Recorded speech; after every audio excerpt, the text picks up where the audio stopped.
We here at Rouge Rugby stand with our Aboriginal brothers and sisters across Canada after the horrific discovery of the 215 children at the former residential school in British Columbia.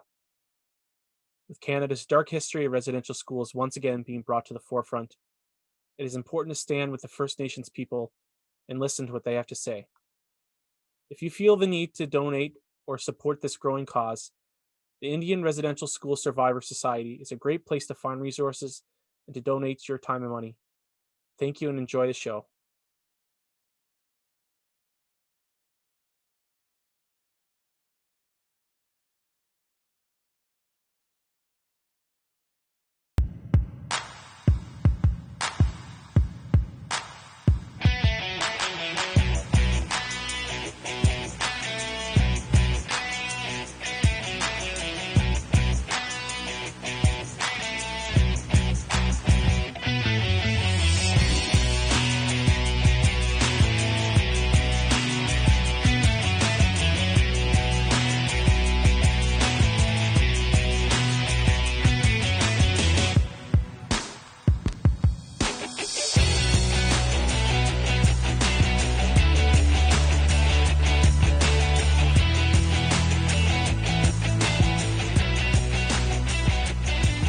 Hello, everyone, and welcome to another episode of the Rouge Rugby podcast. My name is Dan Murphy, and with me always is Derek Brissett and Stu Hardy. And gentlemen, we are living in misery, the capital of Canada. My gosh, what a horrible, no good, bad weekend for sports for Toronto fans. I was going to say, listen, the Blue Jays are doing well. Got to give credit to where credit's due. The Blue Jays are absolutely crushing it right now. Vladimir Guerrero Jr. is absolutely crushing it. Leader in home runs. I was going to say, like, this podcast is just going to be about like the season finale of the Mighty Ducks Game Changers, right? Oh boy. That was the only sports thing I feel like I enjoyed this weekend. That was. Do you want to continue your tradition, Dan, of talking about a sport that's not rugby first, and we can just get like the Maple Leaf? I don't want to talk about. It sucked. All right. Yeah. The Leafs. As a new fan, they did it again, guys. Yeah. As a new fan, I am disappointed and completely not surprised. Yeah. As a lifelong diehard fan, I am disappointed and also completely not surprised, Stu. That's. Oh, right. Shall we move on to the actual subject of our podcast and talk about the Canadian rugby? Let's rip the Band-Aid off. Yeah. Let's just get to talking. I rewatched the Arrows game to feel better about the Leafs game. So ooh, that is like stubbing your toe to get rid of the bee sting on your arm. No, it's like stubbing your toe to get rid of a broken leg. Like that's maybe not. That's not that bad. The Leafs. Oh man. All right. Shall we talk about what happened in Weymouth then? Let's get into it, guys. So the Toronto Arrows, in their first matchup against the New England Free Jacks, lost, and it was a tough pill to swallow, I think, for a lot of fans. The Arrows are now finding themselves kind of at the bottom of the basement of the Eastern Conference. The loss was 14-12. Stu, how did you feel about this game? What did you think worked well? Because let's start with a little positivity. We've kind of gone into a bummer starting with the Leafs. Yeah. So what was something that was positive with this game? So in our chat on Facebook, because I obviously wasn't available last week, I was saying that the bench looked very strong. I was saying that having Taylor Adams coming off was following the Gareth Anscombe, Dan Bigger model of Wales in 2019, of having I don't want to say like new guy, but the young blood out there, and then the experience coming off the bench to either see the race out if you're doing well, or steer the ship correctly if it's going wrong. And it was going wrong, I think, because by the time Adams, Tucolette, all those others came on, New England had just scored a try. They'd missed their conversion, down by 7 points. You need to respond quickly. And what happens? Score a try. Exactly as needs to be.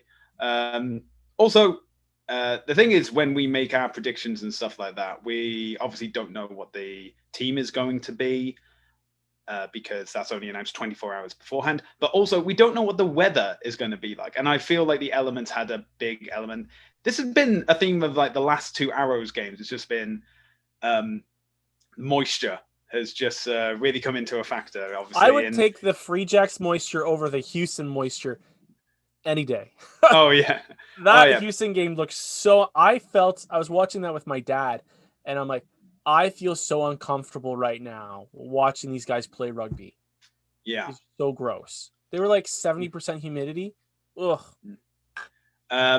Positives in the first half. Obviously, only 2 penalties down at the... I think it was the 20-minute mark. Again, time is a circle because of lockdown and stuff like that. But after being like 6 points down, what happens? Adrian Wadden spots a gap, charges through the giraffe, running towards the line. First try in MLR, and immediately the conversion happens. Arrows take the lead. So I think both teams played incredibly well. I think the elements did come into play for a lot of the time. Rumble, again, fantastic game as well. I saw a player just fall into the tackle of Rumble, and I was like, well, this is going to be a turnover. And sure enough, it was. But,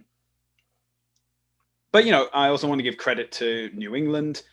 New England now have a perfect home record. Yeah. They're 3 from 3 at the moment. And this is from another team that didn't play any home games in 2020. And I checked the remaining fixtures. They only have one more away fixture the rest of the season. I think they've got a stretch of 5 games. This was the first one. That away game's against the Arrows. Yes, exactly. So I think that they may come around as well, because they are currently 4th, 3rd. They're higher than the Arrows. Everybody's higher against the Arrows. That's in the East. Old Glory's 5th. Yeah, Old Glory's 5th.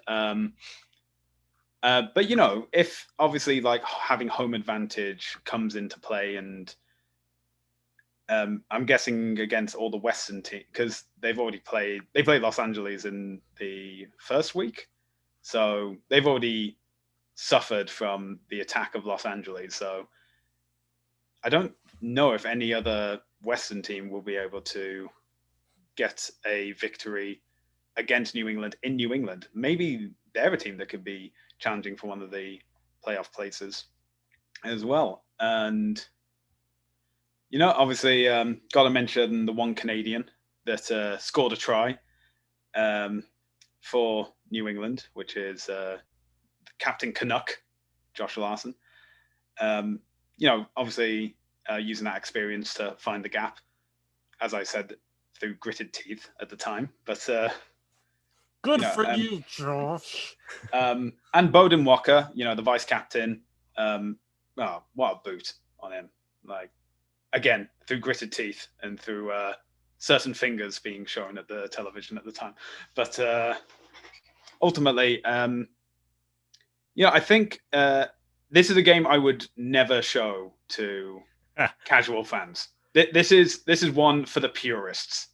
This is not you get to show everybody your one game to get them to like rugby. This is not the game. Yeah, this is definitely not the game. Like miserable conditions, tense final, the refereeing decision at the end, which was a lot of different things all thrown into one, and the fact of that they had to switch camera angles halfway through because the score look graphic in the top left-hand corner was like covering the ref at the time, so you couldn't tell.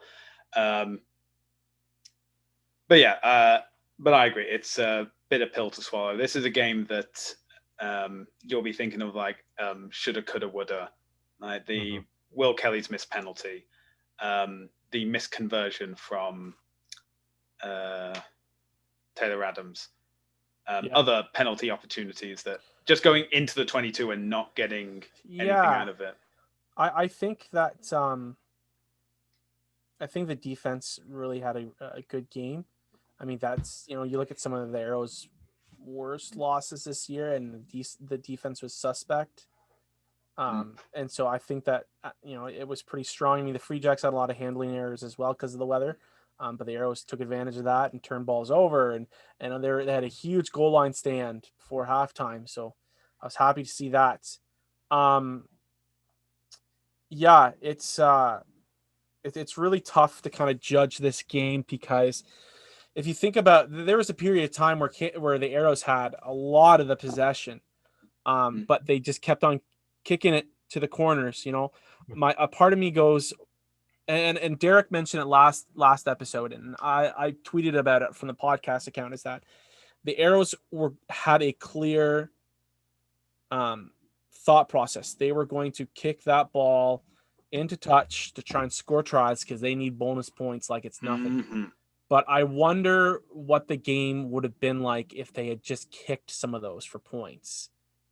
Yeah. Like, and again, this is all hypothetical. You never know, but to me, you go for the corner when you already know that like you're closer in the game. Like the Arrows were behind and chasing for parts of the game, and they were still kicking for the corner, not taking those points. So it was an interesting strategy that was kind of Mr. Brissett already kind of he promoted it last week. Yeah.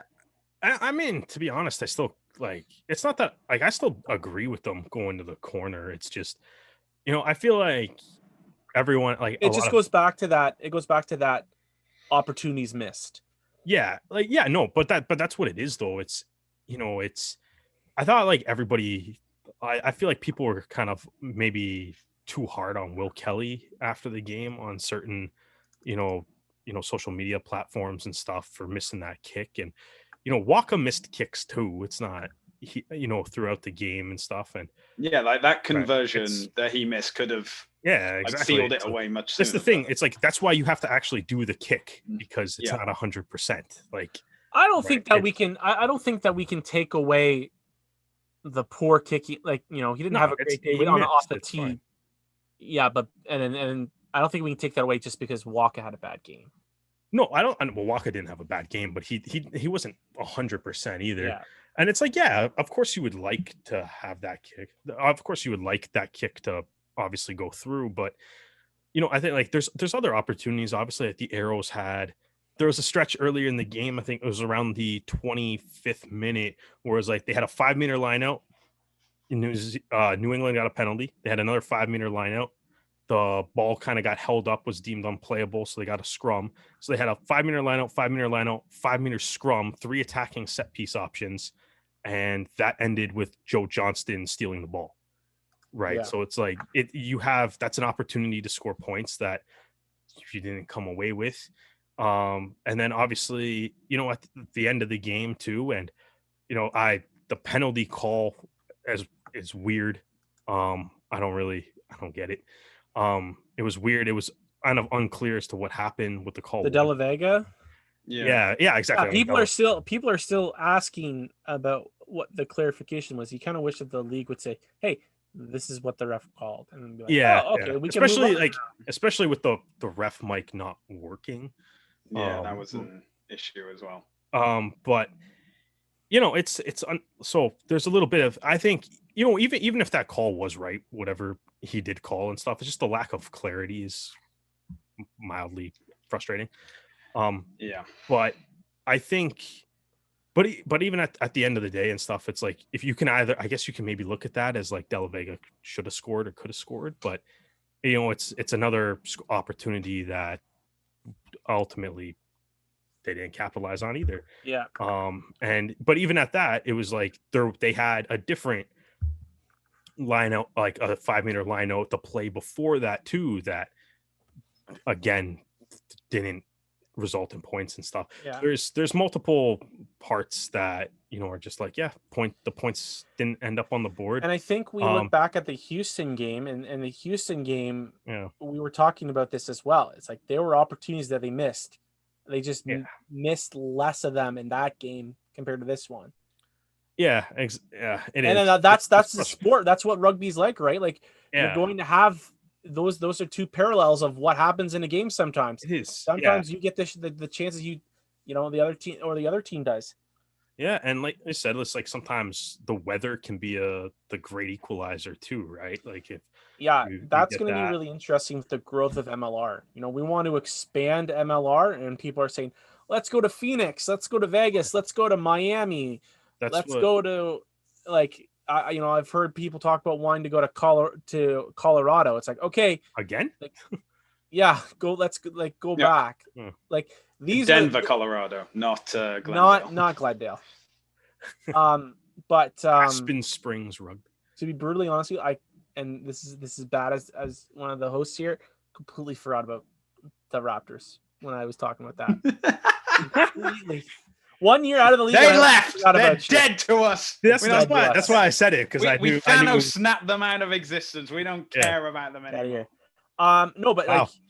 There you go. The weather in America is so unpredictable that this is going to be something that, like in Europe, for the most part, you can rely it's going to be miserable and rainy and wet, and like the pro players there can get used to it. Like the only place I can think about this would be maybe like again, I don't know enough about France, but maybe France. Well, I mean, yeah, southern France possibly, but southern France. Even so, though, like that's what home field advantage is. Exactly. So that's my point. Is like the weather in the U.S. and Canada has much more. I think, and again, this is coming from a Canadian that has only been to, parts of North America. I've never been to Europe or Australia or New Zealand. But from what I've seen in MLR seasons, the weather has a much more larger effect, and without the groundskeepers that other pro leagues have right now, it's going to continue to have that effect until the league gets bigger. It is what I mean, but the at the end of the day, though, it's like you just got to battle through it sometimes. Yeah, for sure. But I think, though, Dan, I do completely agree with you. The defense played really well. That goal line stand, or from like the 70th to the 73rd minute or so, was phenomenal. Just hit after hit after hit, and eventually Cole Keith forced a knock on Vili Tolatau, and they got that turnover, and ultimately that gave them a chance to win the game because they were able to take that back up the field, and they had the chance to win the game. And like we said, maybe a bit of a questionable officiating decision at the end, but that's the play that gave them the chance. And I think you look through the rest of the game too, it's like they tackled at 95% in this game. So it's like, everyone's making their hits. Rumball obviously connecting a lot, as he always does. Ciolini had a lot of tackles. De La Vega had a lot of tackles. There was Ben Lesage, man, that dude's unreal. Especially he might be one of the best defensive backs in the league. Dougie Fife, I feel like, did not do much in this game. He obviously had carries and stuff because he was the fullback, and bit of a kicking game being played too at certain points. But I feel like Fife didn't look as dangerous as the league's one of the league's leading try scorers normally looks. Sure. And I mean, ultimately, I think it's like the biggest thing I think he did in this game was he probably got a Ben Lesage shoulder shaped bruise on his rib cage, but that's really, like, that was kind of his a bit of his impact. But I thought Lesage was unreal in defense, and just like it was, and it really is a big positive for the team too. The line out looked better. The line out was way better than than New England. so much better. Like I think that's kind of like I don't think New England played bad by any stretch or whatever, and I'm not saying they didn't deserve to win the game or anything, but it's like there's a lot of stats that kind of suggest it's like the Arrows could have or should have won this game too, and I think that just overall adds to the frustrations about the loss, because it's like I saw. You know what, Stu? Go ahead. I'll let you. Yeah, because I have this is kind of a separate thought, so let's hear what you gotta jump. Because I'm looking over the match statistics, and you look at territory, possession, breakdown seals. Pretty even. It's all 50-50. 50-50, yeah. Yeah, and when you look, if you look at the score from a neutral point of view, you could say 14-12. Yeah, this game could have gone either way. Yeah, for both. It just happened to go one way for one team. Yeah, the Arrows had more line breaks. the Free Jacks hit the gain line more. Arrows had less turnovers.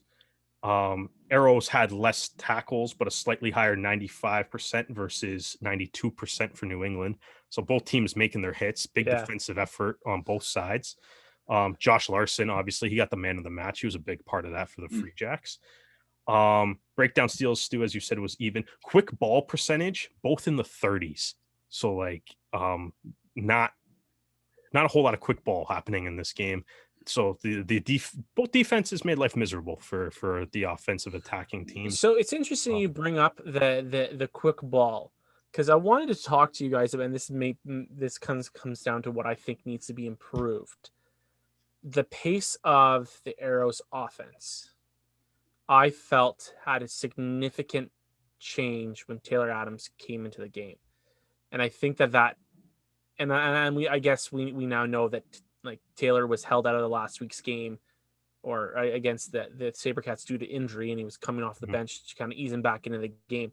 But I think this kind of shows for right now that, in my mind, Taylor Adams should be the starting fly half for the Arrows. Oh, he's 100% the starting fly half. The pace in which he plays the game.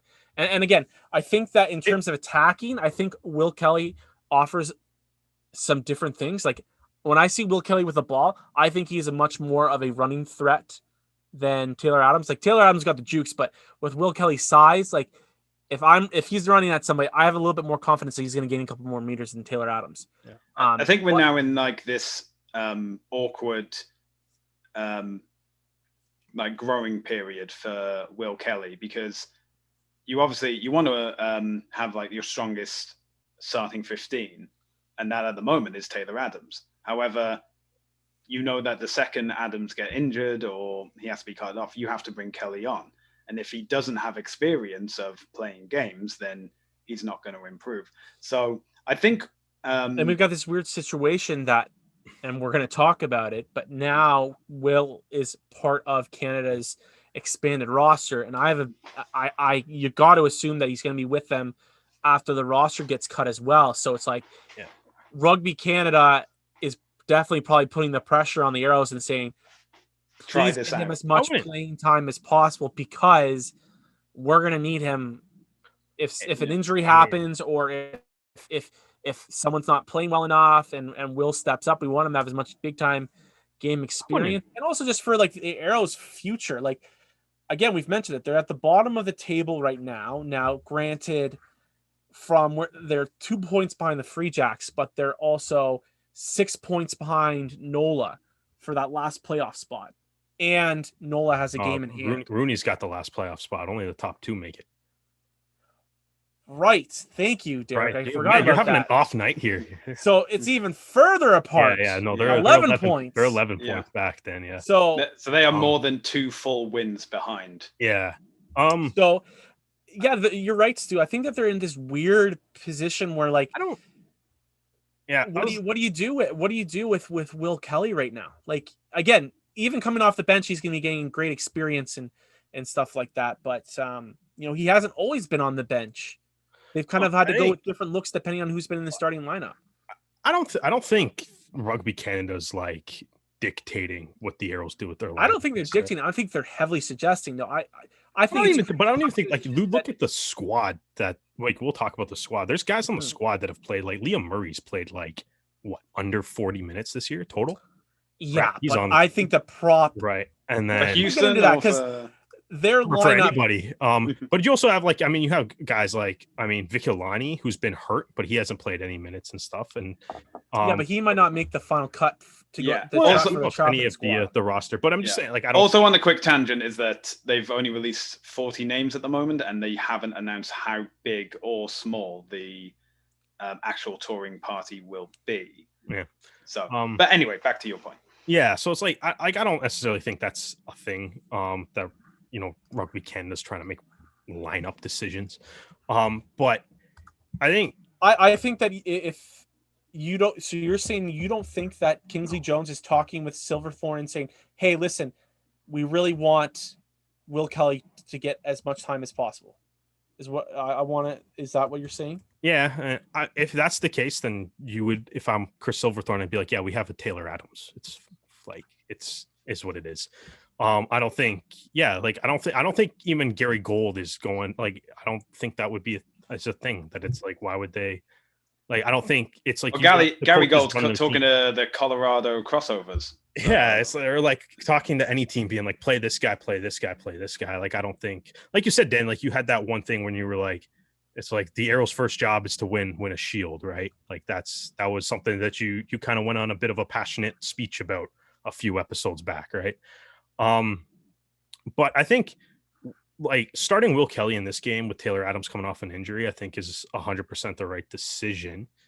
And I think, like you said, it's one of those things. I feel like people are like locked in on the fact that Will Kelly missed a penalty and are forgetting the absolutely sweet apple he tossed to Adrian Wadden for that try. Like that was a huge Will Kelly play. Listen, I don't think that Will didn't play well. Don't misconstrue my words, because I think he played very well. I'm just saying, when you look at the pace of how the Arrows offense played, it when Taylor Adams came off the bench compared to when Will Kelly was on, there was an obvious difference. That was all I'm saying. And also, I think my opinion can change. Yeah. I still think that I don't think that they're making lineup decisions. I still think it's a little naive to think that they don't have their opinions and they're not going to voice their opinions to. Oh, I'm sure they voice their opinions. Yeah, that's what I'm saying. I'm not saying that they're going in and saying, here's my lineup I want you to play, but I'm definitely thinking that they have input and they're going to say, hey, please, can we see some more?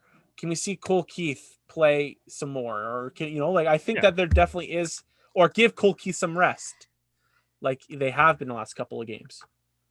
Well, I don't think they don't talk or whatever, but I don't think it's like I don't think they like completely influence that, but either way, it's just, I think it's interesting though, like this where they're sitting at now for the season, because obviously they're 4-6, they're 11 points back. Dan, only 2 teams make the playoffs. I know, I'm off, man. It was a hot day. We went to like one of our local parks with the class. It was hot. My brain's just fried, guys. Oh, well, there you go. Guys, there's been a lot of negative emotions over like the past few days. You're allowed to the Habs let are a few things 2-0 over Winnipeg. I said to myself I would cheer for Winnipeg. That was that's not going well. Why would you cheer for Winnipeg? I want all the.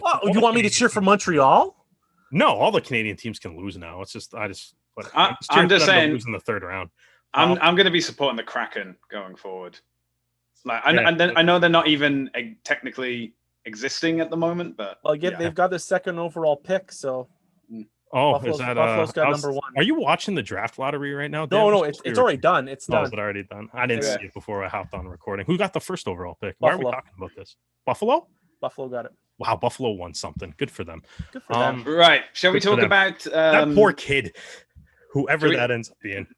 All right. Shall we talk about the other Canadian performances this weekend? I just before we move on to that, because I did see, like, it was interesting because like Dallin Stanford did like an interview with Ryan Martin before the game, and Ryan Martin mentioned that like when the Arrows are on their game, they're probably like the best team in the East. And it's an interesting comment going into the game as they're the 5th place team, and then after the game, after Ryan Martin's team defeats them, that they're the now last place team in the East. But it's consistency. The remaining has been the thing that they've been fighting all season. Yeah, and it's just so you got the remaining 6 games. You probably got to win all of them to have a shot. You probably got to win all of them and have help. Bonus points. Yeah, they still have to beat. They still have to beat Nola, a team they've never beaten. Austin, you got to beat everybody. The best. I know, but like including that, they have to beat Nola, who they've never beaten ever. Yeah, and a heartbreaking loss this year. Yeah, you got to try and beat Austin in Austin. Yeah. San Diego. Got to try to beat New York again, who has ever since that loss to the Arrows have been pulling out wins like it's nothing. Yeah, you gotta beat them again. Yeah, it's a tough schedule. Schedule doesn't get easier. But I don't know. I still feel like that best team in the East is somewhere deep down inside still.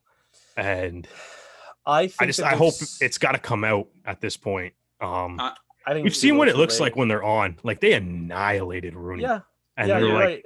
But I but think we've it's seen too what it little looks too like, late. and I don't think it's like the season's not a lost cause yet. Obviously, like it's gotta be a 6-0 run, and it's got to be 6-0 run, and then we're gonna lose possibly our Uruguayans. Yeah, and yeah. then We're gonna lose. This is like what 12, I'm 13 thinking players? as well. 13, yeah. So that was the thing. It's like we always said, like all of last year, 2019, going into this year too. It was like we always said that the Arrows were the deepest team in the league, so that's going to be part of it too. It's like you got to dig deep. That depth is going to have to dig deep. And like I'm not ready to completely count them out yet. They can still do it, but they gotta like 9-7's not making the playoffs. 10-6 might give you a fighting chance. So, yeah, you can't lose another one. So, I don't think it's done yet. We talked about again the team that they're probably going to be trying to dethrone is Rooney, the team that we chirped about their negative point differential, which is slowly going the other way. They're now at 0. Yeah, but I mean, like they've had a couple of real stinker games. I think against NOLA and the Arrows were really bad. How often though in any sports that you've ever watched have you seen the team with the I guess at the bottom of the standings with one of the best point differentials in the league? It is an anomaly, but is it only because it's a conference system? And if it was because they have like the 4th best point differential. I think it's 4th best. Hold on, let me double check with the standings here. Well, while you're checking that, it's the 3rd best. The 3rd best point differential in the league. But so this is the issue. You can win games by 50 plus points to 7, as the Arrows have done, and you still get 5 points. And if you win a game by 2, you still get 4 as opposed to 2. Mm-hmm. And that's the thing. We can talk about point differential of like how that's an impressive stat that the Arrows have, 3rd best in the league. Doesn't change the fact that winning 2 games by 50 points doesn't make up for the fact that they've been losing games by 2 or less than 7. No, it is important though. If it does come down to it, if they do go on a 6-0 run and make it interesting, and all right, guys. Well, it is a tiebreaker. But the key word is if. Yeah, let's hope. And that's a lot to balance on. Right, Dan, you were saying. No, yeah. Let's move on, guys. The other Canadian performances, Michael Smith, I think, had a really strong game for San Diego, who are looking hot. Holy moly. I was going to say, they moved back home, and oh no. Yeah, and Rob Shaw's training. Yeah. They had the big win over the SaberCats 39-11. Michael Smith, who is just continuing his strong season as it's going along, I think played really well. Good for him. He's taken that opportunity that's come to him.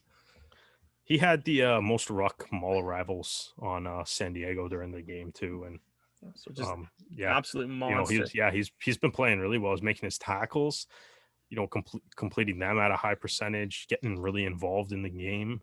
Got mixed in a couple breakdown steals too. Like it's he looks good, man, and obviously Rugby Canada, Kingsley Jones are taking notice too. So that was amazing. And then the San Diego, I don't know, I guess they moved back home and kind of look like a little bit of a different team now. Yeah. Like you said, it's like, and those jerseys they wore, we said this last week, those jerseys were wear them again. Sharp. Yeah, wear them again. Maybe there's something in them. But, green and red is not normally a color combination that I would use, but obviously like that military green and against the red San Diego logo. Stu has obviously never heard of Christmas, but sure. Not normally. No. Not like military hunter green. You gotta go like vibrant. What do you wear at Christmas? Crying out loud. Yeah, not like that green on your water bottle. Put that next to your hat. This doesn't look good. The water bottle. No, that doesn't look good to you. No, all right. Yeah. Nah. All right. Well, let's move on. We already kind of talked about Josh Larson's strong performance. He was named to the MLR Team of the Week. He's slowly becoming one of my favorite players. I think at MLR. He just except when he's beating the Toronto Arrows. The most No, annoying even thing, then. how annoyed were you when Josh Larson scored that and the Free Jacks played the Bruins goal song? Because I was like, Yeah. I was probably swearing too much to listen to the goal song. I didn't know that until you tweeted about it. So yeah, oh Yeah. man. I don't know if that is that a thing the Free Jacks always do, or is that just we're gonna troll all the Toronto fans watching this game right now? I honestly Probably just the don't- latter. Because they wore a kit with a red, white, and blue stripe across the chest and played the Bruins goal song in this game. So long story short, the Free Jacks are now my least favorite team in the league, but whatever. Wow. Right. Well, Atlanta had a Herculean effort against LA, beating Oh, them yeah. 17-12. Matt Heaton. Matt Heaton is Ah, looking like an Animal. absolute monster, and we're gonna talk We- about the Canada's back line later. But Dude, this is like Matt Heaton might have played like one of the best individual games in MLR this year. And like that performance was outstanding. The entire Atlanta defense, the amount of tackles they made at like yeah, 93. 300. Well, not quite, but basically. How many tackles did they make? I saw it somewhere. There was a set. I've got to say, if a round lot. 8 was giving us all heart attacks because every game was going down to the wire, Yeah. then this was like emulating round 8 all over again. Because after the last conversion was scored, I was thinking like, They could LA, officially could LA win this? Could LA like get over? And I remember like just the clock going into the red for I think like what 3 or 4 minutes, and then like you just gave a the wall.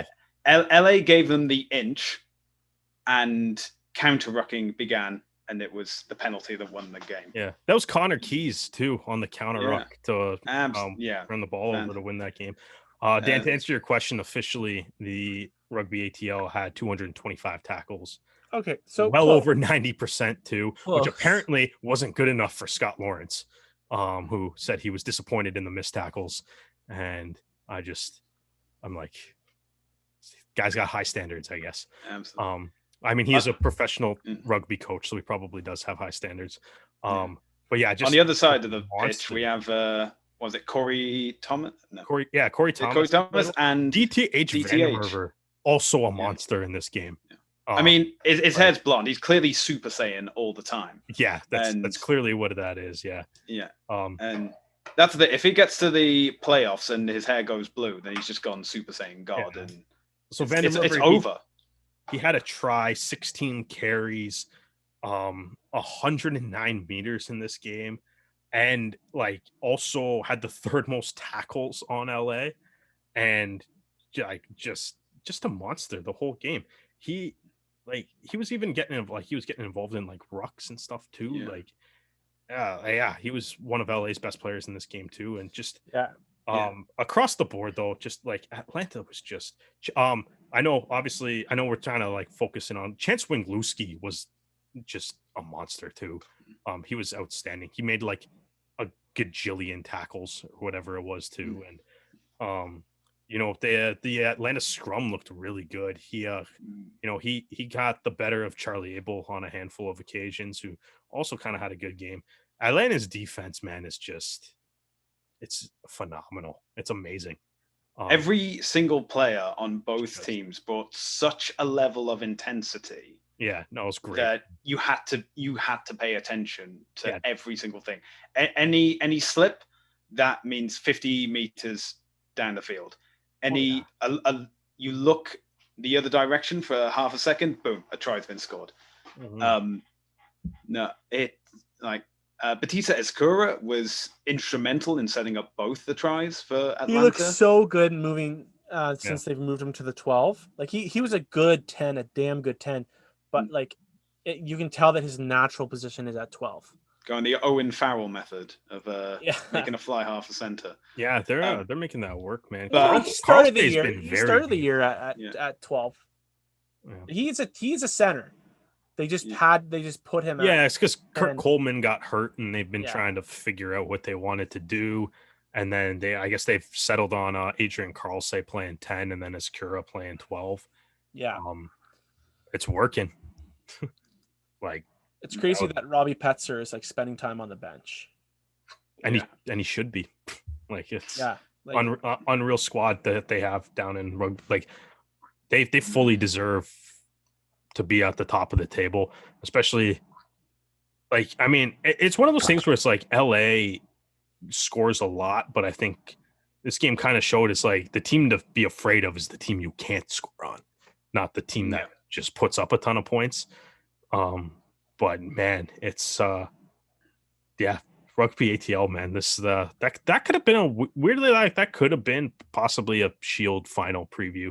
I kind of see, and they got the Rugby Atl came out on top in it. So here's a question: do you think if Luke White hadn't seen red and been sent off, do you think that ATL would have been able to hold out for those 20 minutes? They were the better team the whole game, I think.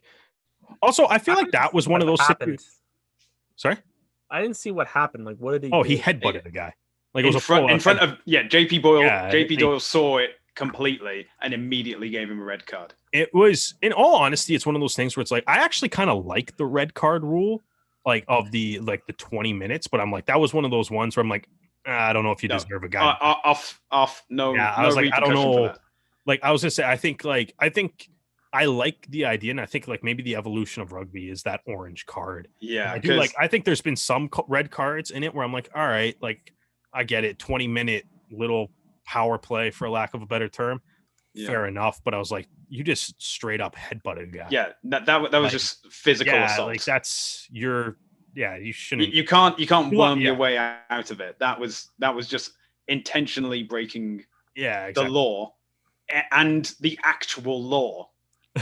As in law of the land, like government and constitution stuff. Those are different in sports, but yeah, it just wasn't a good Saturday for the Gill teams, was it? Because over in Salt Lake, it went the way of the Warriors, to say the least. Yeah, that attack is something. Oh my, best defense in the league, and they just laughed at it. I've got to say, Mika Kruse being traded to Utah is probably the best thing that has happened to him. Good. I mean, Brendan Sparks, good move, man. Well done. That's just A+ general manager style right there. Let's transition, guys. Let's transition to that game, because that was an interesting game for many reasons. I feel like we already transitioned to that game, Dan. Well, I'm sorry. Get up to speed, man. Utah really took it to Austin. Austin is trending, and if it wasn't for the San Diego is making a good run of it now, but like the Gilgronis have really suffered. And I think that there needs to be a change in how things are being played there. One, I really enjoyed watching Cole Davis. You know, he got the kind of the got his try, but he got the try at the first MLR try too. So yeah, so good for you, Cole. He's such a strong power runner. I love watching him. But something's got to happen. There needs to be a lineup change. You've got 3 almost international fly halves. 2 of them are test capped international fly halves, and then you got Mac Mason, who's playing right now at fly half. I know that he's kicked you a lot of points, but something's not right with that offense. Like, they are not clicking at a pace where they with the talent levels that they've got where they should be. I think it's time to put Will McGee or Kurt Morath at fly half and see what you got, because my goodness gracious, the defense wasn't there in this game. I mean, they got throttled. Well, 2 of the tries were intercepts, one of which was a easy 7-pointer, and then the other one was like the try that just ensured that they couldn't get a bonus point. But I mean, they had more carrying meters. They had a 2% more possession, but they had less territory.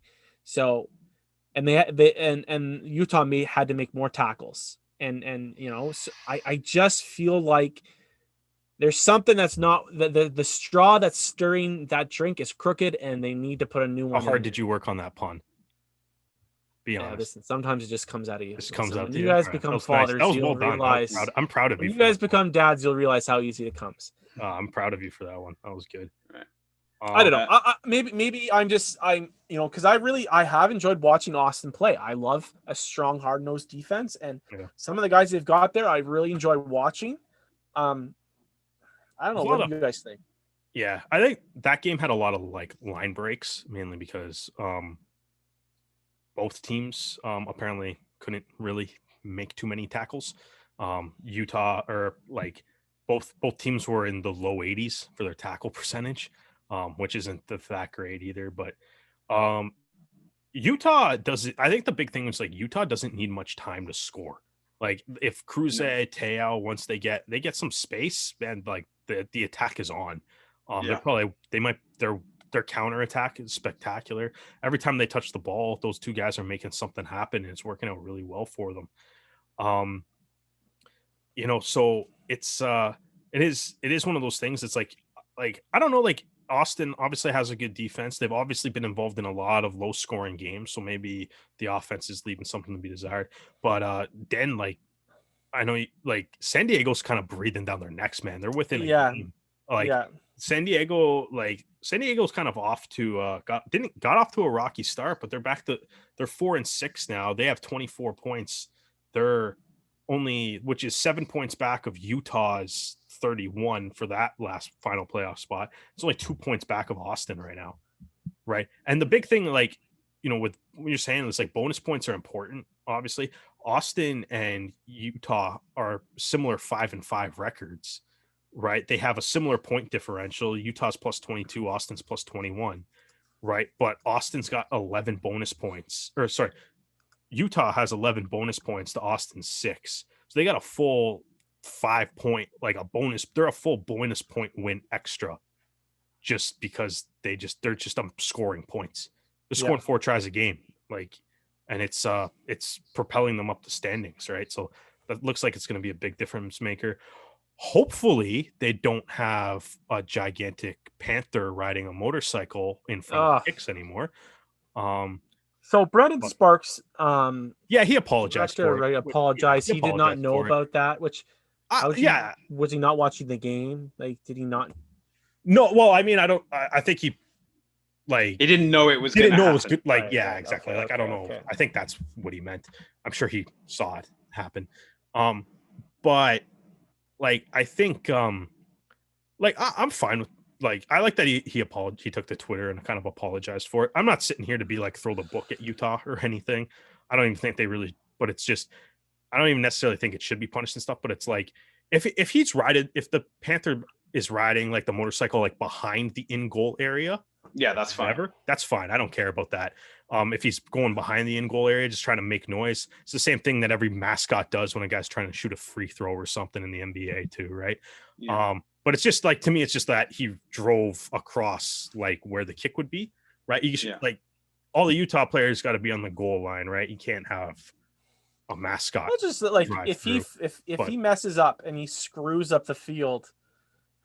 Oh man, the Panther can't control the bike. Oh, I'm not worried. The grounds crew would be up at arms too. Like that's a very small detail. I am absolutely not at all worried about the fact that there was a motorcycle on the field or whatever. That's fine. The Toronto Arrows. I can't believe we're talking about this. Yeah, no, but that's the motorcycle's fine. It's grass. It's a motorcycle. It's gonna be fine. It's not a big deal. It's just if Mac Mason missed that, I would hope that the ref would have let him redo it. Yeah. Because like it's just one of those things that's just like you can't really do that. There's actually a law in the World Rugby Law Book. It's Law 20.15, which states that members of the team that are behind the posts or on the line can't make a distraction, can't do anything until they're starting to kick. Now the ref obviously just let it happen. Well, it's like, what are you going to do? Stop the guy from driving across the field once he's already started? But it's like, it's just one of those things where it's like, I don't know. There's a mistake made there. I don't think it was ridiculous. It's weird because it's like Major League Rugby, I guess, in the Rugby Network seem to be trying to make it a fun comedic thing. Yeah, or whatever. But and when the GM is saying all the social media and stuff, and it's like, it's like I don't even think like nothing should happen to Utah. Like there should be like no like punishment for it, other than just being like, hey guys, don't do that again, please. But that's beyond it, really. Well, let's beyond that though, have them drive like or do laps. I don't care. Just rev the engine if you want to distract. Like if you want to do something, it doesn't bother me. Just don't be like on the field in the kickers like line of sight and stuff. But okay, well let's finish off our roundup because we've got still a lot to talk about. Yeah. Kieran Hearn and Doug Fraser went up against Quinn Nawadi and Rooney, losing 46-10. My gosh, the line breaks, 12 line breaks for Rooney, 1 for Old Glory. Old Glory had 60% of the possession and 61% of the territory and could not do anything with it. So full credit goes to Rooney's defense. You know, they've got some hard hitters on that team, like absolute beasts. And I don't know about you guys, but I think this game and the game against Toronto has just given me more confidence in saying Quinn Nawadi is a center.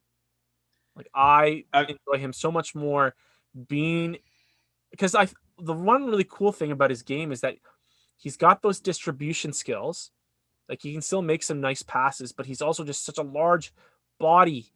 Like he's just a big old piece of lumber running through the middle of the field. And I feel bad for Hearn having to deal with that. He's probably thinking, you know, I'll play off, finish off my career, you know, just having some fun MLR. And then you got this beast running in front of you. That's probably an absolute not a fun time. Yeah. So to go back to defense, the fact that New York were down to 13 men for the final 10 minutes of the first half and only conceded 1 try and the conversion was missed, just goes to show you like how impressive their defense was to be able to hold off for a further, I think like 7 minutes after that point. And still, well, they also got the try bonus point before the first hydration break. So yeah, they can take their foot off the gas after that point because they know they're not walking away empty-handed. Yeah, for sure. I agree with you, Dan. I think like Nawadi is just, you know, it's going to be fun to see him playing for Canada this summer. It'll be fun to see him playing for Canada going forward. Yeah, Fraser and Hearn, I think they kind of struggled with him in Fuatai and stuff. So yeah, like Nawadi's having a great season. I think I like the fact that he can play wing. I like adding that versatility to his game. But yeah, I mean, I'd probably have him at a center. We'll see how the Canada actual squad shapes out and what jersey he actually ends up wearing. But it's it's versatility is never a bad thing either. But yeah, I like him wearing the center jersey too. And New York's rolling right now, so hopefully they keep him there. And you know what? I think Fraser had a good game too. He's just kind of a rampaging bull on the pitch. It's good to see Hearn starting again. Yeah, nice. Coming off of injury, so good to see those two lads. All right, guys. Well, thank the rugby gods that Rugby Canada announced this before we recorded. You know, we were recording on the Wednesday night, so they recorded on or released it on Tuesday. So thank you, Rugby Canada. They have released their current expanded roster leading into the match warm-up games against England and Wales, and then further into the summer and the fall with World Cup qualifier matches. 40 names were announced, 29 players from Major League Rugby, 13 of them from the Arrows, 6 players from the French clubs, 5 players from the Pacific Pride, 19 players were from the World Cup squad from 2019, and we currently have, and I think this is really interesting, 16 uncapped players. Nice. The traveling favorite part of the roster. Oh, it's the best. So good. The traveling roster to be announced in mid-June. Guys, I want to hear. How do you feel about this? You know, Derek, you kind of just gave it. I will say I was talking with Brian Ray. The Matt Tierney situation is interesting. He doesn't know why he wasn't named. We don't know if it's injury. We don't know if it's. I called it club shenanigans, but Brian was quick to say that it is a Reg 9 window, and Castellanos is releasing Ardron. So yeah, I don't know what's going on. He's a huge blow. But I'm pretty satisfied with the lineup. I kind of wish that I instead of, I kind of wish that we saw someone like Andrew Ferguson instead of Fraser Hurst. You've already got two young scrum halves. I would have liked to see one guy there, maybe just to kind of help them kind of ease into the international experience, But other than that, I really can't think of anybody else. The Matt Bukaboom not being there is interesting too. What do you guys think? What do you guys think about this roster so far? I was actually super happy with it. It was, yeah, I love, like I said, I love the 16 uncapped guys. I like the mix of, obviously you get some of those vets that have played before, you can mix them in with a handful of uncapped MLR players, you mix that in with a handful of Pacific Pride guys as well. You get that youth, that experience to kind of help the youth along. But I think the squad ultimately, like when you see it, it kind of shows that, Rugby Canada is like turning the page on the past a little bit, right? Because it's like it is bringing in the next generation of players. Great to see, names like Tyler Duguid, obviously like Percillier, Vicky Lonnie, Michael Smith has been playing great for the Legion, as we mentioned. Mason Flesh. Mason Flesh is in there. Murray. Yeah, Liam. Yeah, exactly. Liam, everybody, all the Pride guys too. Like Dewitt, Kotze, right, Olsen, Provost, even Kainoa Lloyd getting another shot.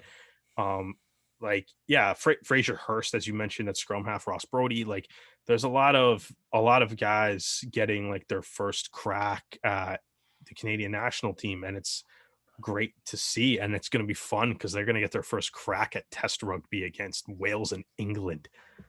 In Twickenham. Where's Wales? Where are they playing Wales? Is it? I think Principality. They're playing at Principality. Awesome. Welcome to. How cool is that, man? You're welcome to test rugby, boys. You get Wales at Principality. You're playing Marcus Smith and Sam Underhill. Yeah.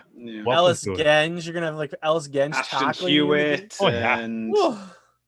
Bring it. Let's do it. I think like Josh Navidi. Because I was like, I think. Oh boy. I think there's a lot, man. I think obviously fly half, I think, is an interesting position. Kelly, Nelson, O'Leary, and Povey. No clear. I don't think is there a clear front runner for that? I think it depends on what they want to do with fullback. I think that if Nelson impresses at fullback though, because that's his most comfortable position, you can put Nelson back there, and then I think it's Povey. Yeah, I think it's completely up for grabs. I'm not saying you're wrong. If you want to back Povey to do it, so be it. I think you're justified in doing it, but I think it's completely up for grabs. I think, or they put Povey at fullback. Povey's also comfortable at fullback too. Like, that's the crazy thing is they've got. I can't remember a time where they've had so many professional fly halves. Never. In different programs. What has Robbie Povey picked up from Sam Windsor? What has Taylor Adams shown Will Kelly? That is really great. Exciting. What has Nelson been learning in France? Here's the big thing though is I think like lock, back row, center, I think is the part of the teams that gets me like really excited looking at the guys there. Because I'm like, I feel like it's like not only is there like quality players, but it's like, oh man, like there's depth to it and stuff too. Like you can go a couple guys, like the locks as officially listed, I guess, would be Bailey, Cellini, Duguid, Keys, Larson, Olmsted, Thomas, Ardron, and Flesh can also play lock, obviously too. Which is a ton of fun. The back row then having like Heaton, Rumball, Smith, Vikilani. I'm still very excited to see Siaki Vikilani play. I can't wait for this, man. I feel like he's been really hyped up, right? Yeah, exactly. I'm very fired up for him. See, hopefully we get to see him in Soon. an Arrows game shortly. Yeah. And then I'm fired up. There's so much. I hope my big thing though for these two games, I hope so they're taking 35 players to Europe, right? No, they haven't confirmed it. So this is the thing that because I saw on the Seattle Twitter feed, they were obviously saying, congratulations to DJ and Jake Olnicki. Yeah. But according to them, this is the 40-man roster for not only the summer tour, but also the autumn tests as well. Now that's the only place I've seen that statement being Which I mean, used. where else are they going to pull from, right? Like this The is really what the sevens team the when the sevens Olympics is team. over. We'll grab maybe like Coe and Sauter. Yeah, and it may also be the case, for example, like Hassler obviously being out injured at the moment. Maybe Olsen is able to win favor and he's able to get back into this extended squad. So when you were talking about, they're going to announce the touring side in, it's essentially a couple of weeks. It may be that these other players are basically being told, okay, you missed out on this time, but you've got 3 or 4 games to prove that you can be picked for the test match against the US. It just says traveling roster for July matches. Yeah. Again, Hassler is a big name that, honestly, if he heals up right and has a good, but either way, he could definitely be in the fall. Yeah. So one name I've got to pick out because I'm impressed in terms of how little they've played compared to other players in the squad. Lockie Kratz for Nola Gold. Right, yeah. I mean, that full on congratulations to him. Because he's played well. But to have such a big impact from obviously playing, I think it was the Arrows against the Arrows was the first game that he played. Yeah, he played really well. And started the next game. Yeah, so that's only 4 games. He started the game against the Arrows. So that was AP went down and got hurt. Yeah, right. Talk about taking opportunities when they present themselves. Blink an neck. But yeah, I just hope so if you're going to take this squad, I just hope over the course of the 2 games in England and Wales, everyone gets to play. Because I think this is the time to see what you have in the future. And I still think that there's a lot of guys, probably some of the Pacific Pride guys that might not go. Well, but that's the thing. It's not gonna I think you got to see what you got. Tyler Ardron, best player in Canada, obviously. Yeah. Right. I don't know. Are you guys going to dispute that statement that Tyler Ardron's? No, God, no. Yeah, no, exactly. Right. No. I know what Tyler Ardron is, man. He's going to be on the team until he decides he no longer wants to be on the team. Right. Just until someone tells him that if you play again, then your bones will turn to dust. Yeah. That's the kind of attitude it's, he's going to play until the Alan Wynne Jones syndrome. Yeah. He'll play for Canada until he decides to retire. But I think the thing that I'm more interested in, man, and in all honesty, even if it is Wales, even if it is England, it's the time now to find out what you got in these guys. Because in all honesty, Wales and England are cool, but the really important game's the one against the United States later. Yeah, that's where I wish we had one more game against a team like Romania.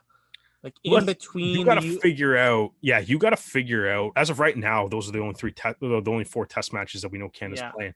You got to figure out what that squad's going to be for the United States. Yeah, and I think, in all reality, I think it's you got to find out. There's 16 uncapped guys. You got to find out what you have in them.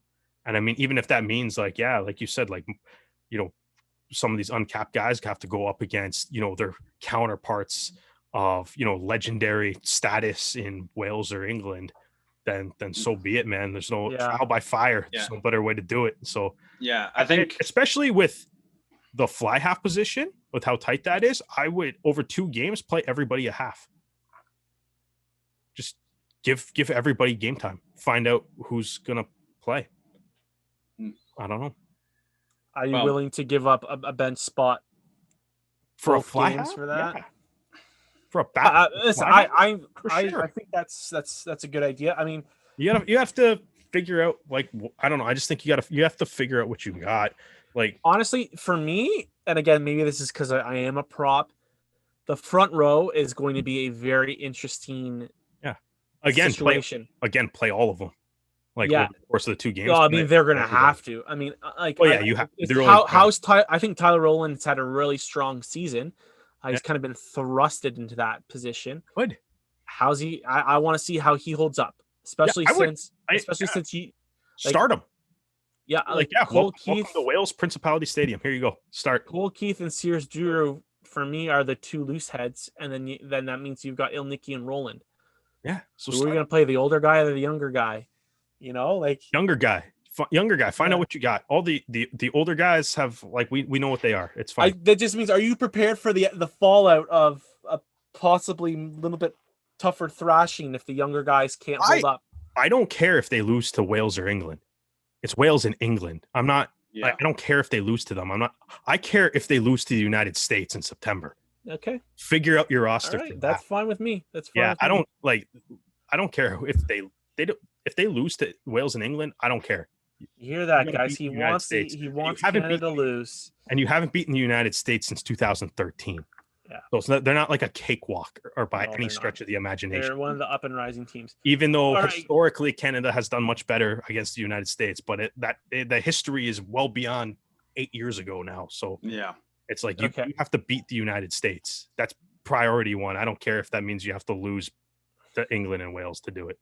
You have to figure out what this roster is going to be for the World Cup qualifiers. Okay, so Cole Keith, Andrew Quattrin, Tyler Rowland, Paul Cialini, Lucas Rumball, Mason Flesh, Ross Brody, Will Kelly, Detroit Jones, Lesage, and Parfrey.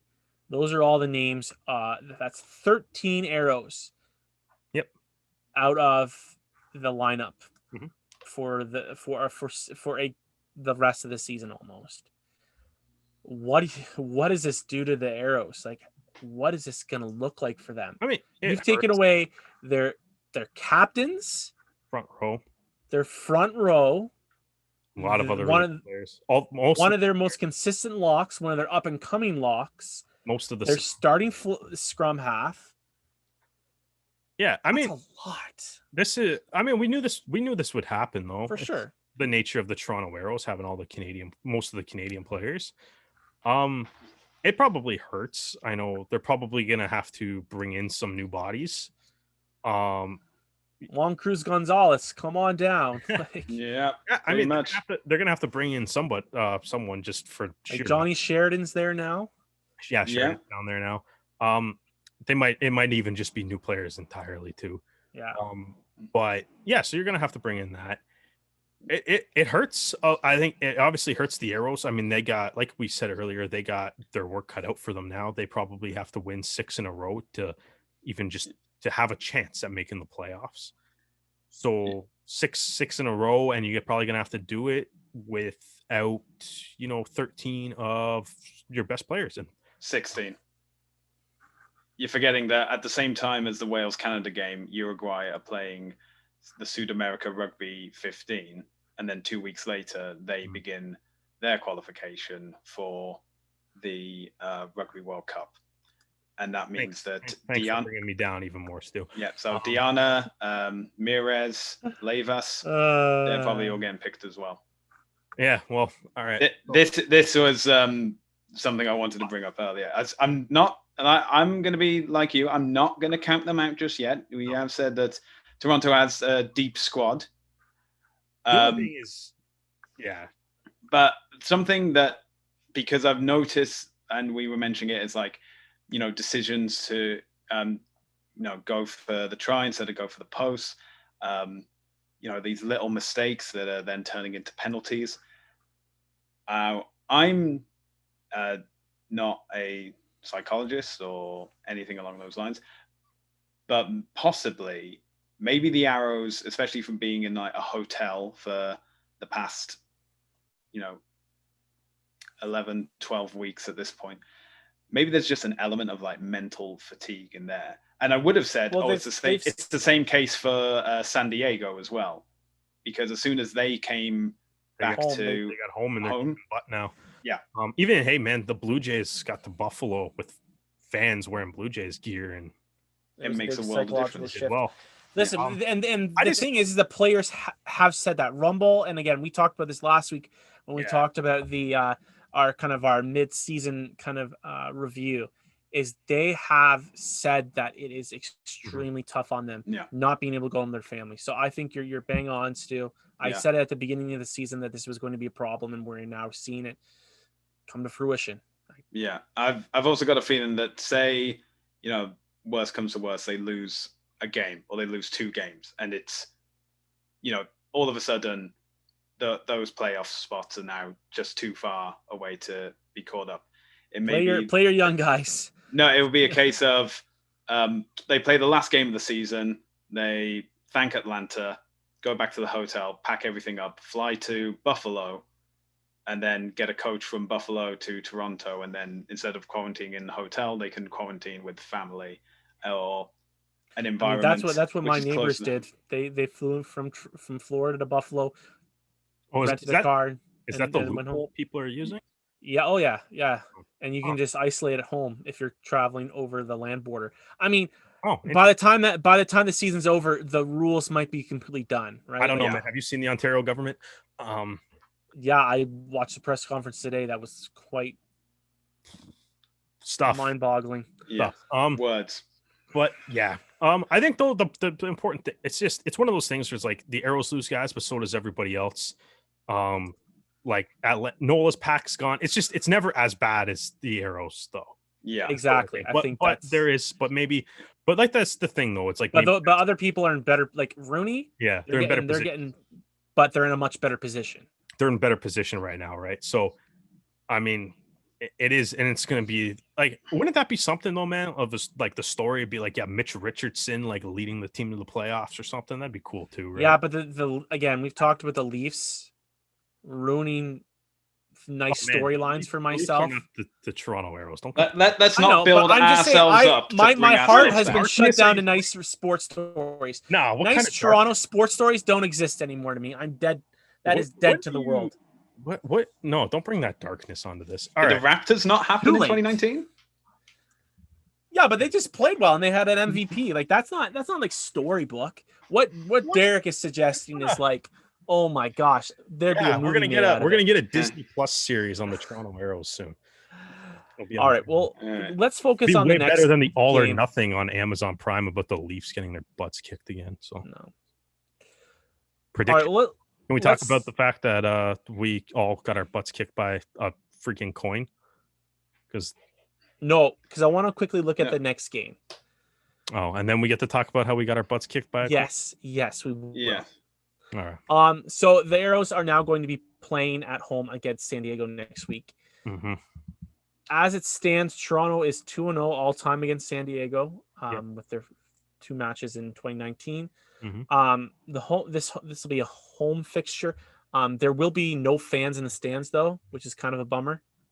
Yeah, I wonder why that is. I don't know. I wonder if it's again part of the like. Yeah, I don't know. The like venue is just not letting them. I just feel like if I was like an Atlanta rugby fan, like I wouldn't mind seeing. Well, the America Rugby Pod, the red, white, and black were like they wanted tickets. It'd be a good matchup, and this was basically that 2020 final that we were all kind of denied. They're 2 teams kind of going in different directions right now. But I think this will be a good game. I think that'll be a lot of fun, and I'm looking forward. I'm always looking forward to watching Sam Wuching play. Yeah, and Wuching's great. Joe Peterson's starting to get, San Diego announced earlier today that they just signed Dan Pryor too, so it'd be interesting to see if he's jumping into the lineup right away. It'd be interesting to see the actual squad that San Diego puts forward for those kind of reasons too. And they're a good team, and now that they've gone back home, they look like they're kind of rolling now. So they've had 2 back-to-back massive victories, and it'll be tough. It's no fans is interesting. Like I don't know if that'll be a little bit of a nice neutralizer. I think it's nice that the Toronto Arrows don't have to travel as much in the second half of the season, so hopefully that they can benefit from that. It is a noon start, so again, kind of similar but not as extreme as when they played Seattle. So it's going to feel like 9 a.m. to the San Diego Legion players. So that could be an advantage. We saw what happened last time, so the Arrows were able to take advantage of that. And I think because of that too, like if you're looking at like keys to the game and stuff, get off to a fast start. Yeah. Strike first, and strike often. So I think the attack. We've seen the attack when it's on. It's just kind of. I think at this point, it's just kind of about getting that consistency back because, like, we know they're capable of being one of the best teams in Major League Rugby, and put an end to San Diego's little hot streak here, and then keep your own playoff hopes alive all in one go. I think would be a big confidence boost for the club going forward. Um, I think we'll probably end up seeing some lineup changes. I think obviously like Taylor Adams is probably going to be the starting 10 again. But I think it should be a fun game though. Yeah. I'm going to say that this probably isn't the 2020 final we were denied because obviously there's no it's not 2020. Exactly. Because there's no Sam Malcolm playing, there's no Dan Moore, who was going to score his final try to win and lift the shield. You got this all written in your head. This was what kept me up during the first lockdown. So how would have it turned out? And Mar Nonu as well, and it's not taking place in Toronto. So clearly it is what it is. I think it's going to be the Legion against the Road Warriors. I think Arrows. Yeah, this really will be the battle of the Road Warriors. Arrows have never lost to San Diego either, so that's the point that we made. And but again, this isn't 2019. It's not the same squad as 2019, not the same squad as 2020. Different circumstances as all. But I agree. I'm hoping for a strong contest. I'm hoping for a strong showing from the Arrows, making that 2-0, 3-0. But I don't know. Maybe I've been a Toronto sports fan just long enough to allow my Welsh pessimism to seep in and not to get too excited. To be brutally honest with you. All right, guys. As long as the Arrows don't have I'm just happy in rugby. It's next to impossible to get a 4-1 lead. So that's all right. Well, let's finish off, guys, with our prediction. So, yeah, the toonie kicked our butts. The toonie was it was perfect. 5-0. 5-0. It was perfect. I was 1-4. None of us have had a perfect week yet. The toonie has though. Good for you, Toonie. I was like proud of myself for being like, hey, I called Atlanta beating LA. Yay. And then I'm like, I went like 3-2 and lost to the toonie anyways. Like it's man. That's devastating. It's really like, why are we even on this podcast? The podcast should just be the toonie. Like, why isn't the toonie the analyst on there? I feel like it's got way too many hot takes. Yeah. Too controversial. Abolish Utah for the motorcycle event. That's probably what the toonie would think. Oh, yeah. That's all right. We've got the final battle of Texas. Houston versus Austin. What do we think, guys? Houston is home. Austin. It's I don't know. I mean, Houston. Every time I pick Houston, they just let me down anyways. Yeah. Same. I'm going with Austin. I mean, yeah, just Austin. Yeah. I'm inclined to pick Austin as well because I mean, I know they have their injury issues as well, but Houston have they're just not seeing the games. They're on a 6-match losing streak at the moment. That's a lot, yeah. Let me just confirm that just to make absolutely sure. Oh no, I'm pretty sure it's 6, but it's a lot. Yeah, are they going to go for 7? But then again, if we're talking about losing streaks, maybe Austin is a contentious one. I can show them the ways. Yeah, 1, 2, 3, 4, 5. Yeah, 6. All right. Even though I'm checking it and someone's highlighted the Arrows game and DC game as victories, but I don't know. Anyway, What does yeah, the toonie say? Yeah. I don't care. What's the toonie say? Okay, so head for home, tails for away. The toonie goes for Austin. Hey, we might have got one right here, boys. I just trust the toonie. All right. Okay, so this is a spicy one. In NOLA versus Rugby Atl. If NOLA is going to have any chance of making the playoffs, they've got to win this game. What do you guys think? Oh, man, all I'm gonna back clearly the best defense and probably the best team in Major League Rugby. It's Rugby Atl. Matt Heaton, just play out of your mind again. Everybody on that team's playing out. Oh, just do that amazing thing again. Dude, man, he's been one of the best players in the league 2 weeks in a row right now. So, now this is the thing, because obviously ATL are doing like really well. NOLA are coming back from their final bye week, and you know they have a good home record. They pulled it off against Utah, and but I'm gonna have to go to ATL as well. I think they're just more on form. They are currently on I think it's 5-match winning streak at the moment, and especially getting the momentum after beating LA, and they've already beaten New Orleans this season by 10 points at home. So the momentum's with them, and so is my choice. Yes, I'm also going ETL. All right, let's see if the toonie says otherwise. I'll do that again. No, you can't drop it. It's like coin flip rules 101 there. They're going for NOLA.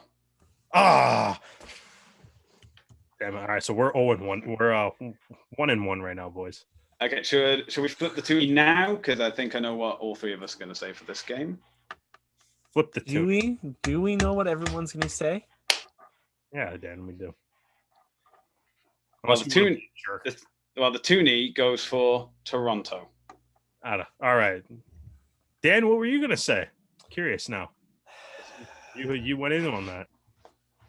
I think I'm going to go with San Diego. All right. That's well, fair. If there's anything that I have learned on this podcast is the toonie knows way more about rugby than you. So even if I wasn't a huge Arrows fan, listen, I hope I'm wrong. But now that I'm hearing the toonie is picking opposite of this traitor, then I'm definitely back in Toronto now because there's no way Dan's going to be right. So, well, Dan, as I've picked against Toronto twice, I'm not going to be as vicious as Derek. Traitor, you should take that hat off, man. You don't deserve to wear it. Let me finish, Derek. No, Dan should take the hat off. He doesn't deserve to wear it. You're cool, Stu. You can keep your hat on. Okay, I just because of history's sake and because of the home advantage, I'm going to go for Toronto. Home advantage, both of those are baloney. We talk about history; they're undefeated because it was in one season. The San Diego team is completely different animal. I'm sorry, but for us to say that they're undefeated because of one season, worth of games. Coming from the guy that always brings up how they've never beaten NOLA. Yeah, but they also lost again this year. Yeah, but you were bringing it up all the time before this year too. It's the same thing. No, I'm sorry. All right, I don't think it's the same. Let's, for the sake of all our mental health, let's if move it wasn't on for the to fact the that, next that game. They lost again to NOLA this year, I would agree with you. But they have. Yeah, you were saying it before they lost to NOLA too. That was part of the storyline going into the game. You find the podcast clippings, and I will eat crow. Easily. I'll do it. I edit them. I know where they are. Yeah, he edits it. Shoot, I shouldn't have said that. So, New England versus DC. Whatever the toonie flips, I'm taking them. So, yeah. I'm going to say New England. I like New England. I think that they've got a strong system now, and they're getting in their groove. Have they played each other yet? Yeah, DC won by 6. Ooh, that's a close game. But that was at Segra Field. This game will be at Union Point. The fortress that is Union Point. Yeah, that's why I'm going for New England as well. You know, the home field. Let's talk about home field advantage that we know is working because they're currently undefeated at home, and DC, especially after the last game against New York, they had 7 points. Or was it? No, wait, 8 points. Sorry, against Houston, and then Seattle. Mm-hmm. That was by 4, but I'm gonna go with New England. And let's see the toonie picks. The toonie will choose DC. DC it is. I'm picking DC. No justification for rugby reasons other than Any more space on that bandwagon you're jumping on? Hey man, he clearly they knows more than us. All right, last game. This is kind of an interesting one. Seattle coming off the bye. Already has the win against Utah this year, but Utah is just on a roll. Yeah, I'm saying Utah. I was gonna say I'm saying Utah too. Yeah. Not waiting for the toonie? I'm shocked. No, I'm not waiting for the toonie on this one. You know what? Because I'm already so much in a hole this season, I'm gonna go with Seattle. Why not? You're in a hole because you're picking teams that don't win.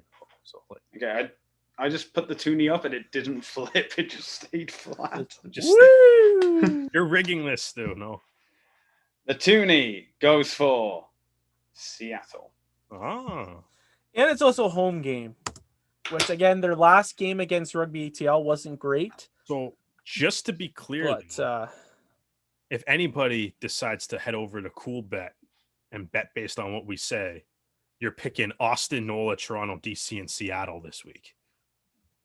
Just in case anyone is wondering. Just to be clear, that's what you go with. Listen to the toonie, not to us. Don't listen to us. Yeah, no, we don't know anything about rugby. We know some things about the rugby. We know nothing about guessing. And you know what? In all fairness, you look at across the board and everyone's had a rough year. So it's not just us. Yeah, the toonie beat everybody this week. Yeah, the toonie beat everybody. I don't think I saw anyone else with a perfect week. It just makes me feel shame. What a leak. You know what, George Killebrew, well done, man. You said you wanted parity. You got it. Coins are better at picking games than nerds with podcasts are. Well, guys, that's all we have. But we are definitely not. We're far from experts. So that was I was like, well, that's the beauty of calling this. That's the beauty of calling this a fan-made podcast, is we take all the responsibility of calling ourselves professionals out the window and not having to worry about that. We're just nerds with that mics. Be a lot. Yeah, exactly. We pay however much to buy some microphones and a Zoom account. Thank you, Garrett. Yeah, you're welcome, guys. All right, guys. Well, that's all we have for tonight. We've got an interesting weekend of rugby ahead of us. This quote unquote rivalry weekend that people are trying to push. So it should be a lot of fun. If you guys are interested in listening to more of our podcast episodes, we're available on almost all the podcast streaming services. We're available on YouTube for video playback if that's your thing. We're on all the social media platforms. So give us a holler on Twitter, Instagram, Facebook. Let us know what you want us to talk about. Who should we interview next? Leave us a review on the podcast platforms or on YouTube. We love to see people kind of give their opinions on how we can shape and change this show, because that is we are for the people, by the people, right, guys? Yeah, definitely. Sure. I'm just here for the tune. Hopefully next episode's happier.